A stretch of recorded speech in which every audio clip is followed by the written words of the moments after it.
Hello everyone, welcome back. This is Man United Inside again. Graham Potter could be drafted in as Erik ten Hag's replacement and shake up the Manchester United squad. As Sunsport exclusively revealed, the former Chelsea and Brighton boss met with incoming Old Trafford sporting director Dan Ashworth. The secret talks between the pair, who worked closely together at the Amex, took place last weekend. Potter met with Sir Jim Ratcliffe back in December and remains the new co-owner and his sidekick Sir Dave Brailsford's no-one choice to take over in the dugout should they sack Ten Hag. And should unattached Potter, 48, land the gig at the Theatre of Dreams, he would no doubt be keen to stamp his identity on the squad. That could see him raid his former clubs for a wave of new signings. In defense, Trevoh Chalobah could be an option from Chelsea. The Blues Academy graduate got regular starts under Potter at Stamford Bridge, but has managed just 3 appearances this term under Mauricio Pochettino due to injury, totaling 116 minutes of action. The defender is now down on the pecking list of central defenders in West London, so may be ready for a new challenge. Parvi Estepona may then come in as the exciting new left-back. Potter may want to be reunited with Julio Enciso, who arrived on the South Coast in 2022 as well.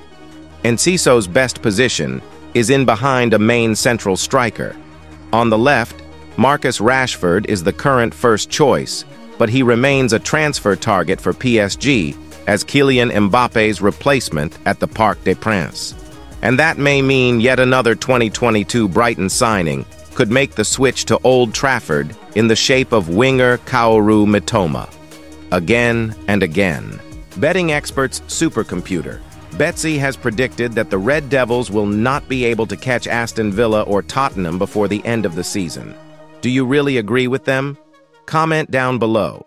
In fact, Manchester United have conceded 435 shots in the PL this season. Only Sheffield United have conceded more. Sheffield are bottom of the league. Meanwhile, Manchester United face Nottingham Forest on Wednesday in the 5th round of the FA Cup at the City Ground. Following that, the Red Devils travel to the Etihad for a Manchester derby on Sunday.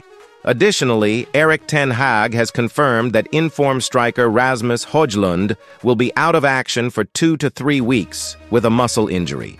In your own analysis, tell us where you see Manchester United will end up on Premier League table. Paddy Power have announced that they've already decided to pay out on Erik ten Hag being the first managerial sacking in the Premier League this season. The new Manchester United manager has got off to a dreadful start this season, with the Red Devils losing 2-1 at home to Brighton in their first game last season and then 4-0 away to Brentford yesterday. This is not the kind of change Man Ut fans will have been hoping for after last season's struggles under Ole Gunnar Solskjaer and Ralf Rangnick, and it's attracting all kinds of negative headlines this morning. According to Sport Bible, Paddy Power have announced they're already paying out on Ten Hag, being the first Premier League manager to be sacked this season. Erik ten Hag has got off to an awful start at Manchester United. Ten Hag impressed at Ajax and looked an intriguing appointment for United, but could it really be that his stay at Old Trafford will end up being short-lived? Yesterday's performance at Brentford was truly shocking, with the team completely overwhelmed by a side put together for a fraction of the budget. However cosmopolitan the Manchester derby becomes, local lad Phil Foden is making this fixture his own. Foden, who scored a hat-trick against Manchester United here last season, netted a second-half double to propel Pep Guardiola's side to a comeback victory. The England men's goals, cancelling out an early rocket from fellow Mancunian Marcus Rashford, keeps champion City just a point behind leaders Liverpool ahead of next Sunday's summit meeting at Anfield. Erling Haaland, who had missed an extraordinary first-half sitter, then sealed the deal in injury time. It was the first time United had lost a Premier League match after leading at halftime for almost 10 years, as Erik ten Hag's side suffered back-to-back league defeats to further dent their vague hopes of Champions League qualification. But City had been seriously rattled during the first half, after Rashford had hammered United into an 8th-minute lead, and Ten Hag's attempt at rope-a-dope tactics threatened to bear fruit. Before kickoff, it barely felt like a derby. City had won 5 of the previous 6 of these contests, and the Etihad, pre-match, is like some weird football theme park with hundreds of corporate punters clogging the playing surface for photos. But the feeling of ho-hum inevitability was obliterated within 8 minutes by Rashford. Again and again, Manchester United midfielder Bruno Fernandes makes honest admission about top 4 race. Man City won 3-1 against Man Utd in the Manchester derby, and Fernandes emerged after the game to reflect on the display. Bruno Fernandes has admitted qualifying for the Champions League is not in Manchester United's hands after back-to-back defeats in the Premier League.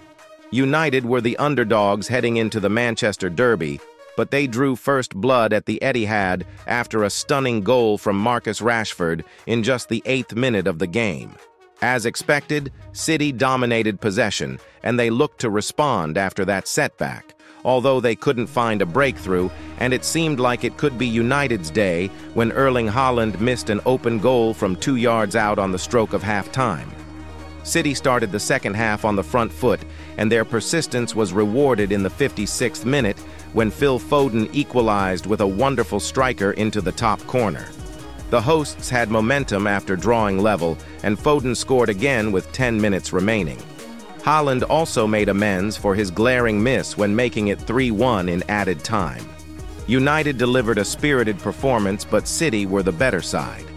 Fernandes spoke to Sky Sports after the final whistle and said, "I think the commitment from the team was there. We had our chances. Sometimes we played a little too deep, but you know City do that to all the teams. You have to defend your box. And we did that really well in the first half. From a chance that could be ours, it ended up 1-1. There's always something more you can do in the game. If it is City or someone else, you can always do something better.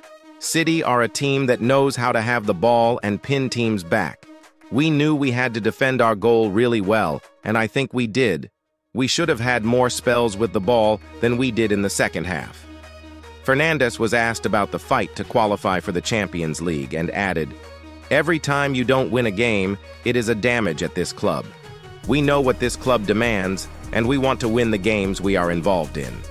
We didn't get the 3 points today, but there's still a long way to go.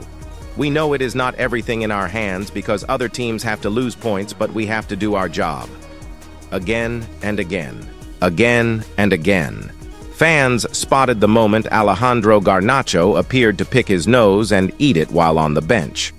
The peak Manchester United moment occurred during Sunday's derby clash at City. Marcus Rashford fired the visitors ahead after just 8 minutes. But Phil Foden's brace and a late hit from Erling Haaland secured a 3-1 win for City. United ended up having just 3 shots all game, as well as just 26% ball possession. And frustrated fans felt the performance was summed up by Garnacho's unsavory moment. The winger had only just come off the pitch for Omari Forson when the camera panned to him. Garnacho sat on the bench, oblivious to the fact he was on live TV. And the Argentina star appeared to pick his nose with a finger before placing the same digit around his mouth. Those watching at home were left flabbergasted.